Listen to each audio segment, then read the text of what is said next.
দর্শক, আপনারা দেখতে পাচ্ছেন যে অসংখ্য প্রবাসীরা সারাদিনের যে কষ্ট ক্লান্তি, আসলে সেই সারাদিনের কর্মযজ্ঞ শেষ করে তারা কিন্তু এভাবেই এই যে যানবাহনে করে তাদের যে গন্তব্যস্থল সেখানে যাচ্ছে।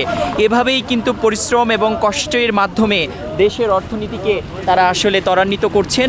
এই যে ত্যাগের ইতিহাস, পরিশ্রমের ইতিহাস, যেটির মাধ্যমেই কিন্তু বাংলাদেশের অর্থনীতি এবং এই প্রবাস জীবনের যে অজানা গল্প, কষ্ট, সেটি কিন্তু এখানে লুকায়িত রয়েছে।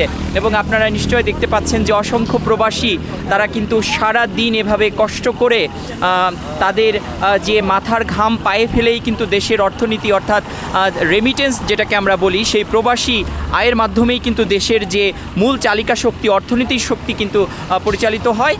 আর তার পেছনেই রয়েছে এই প্রবাসীদের বিশাল অবদান।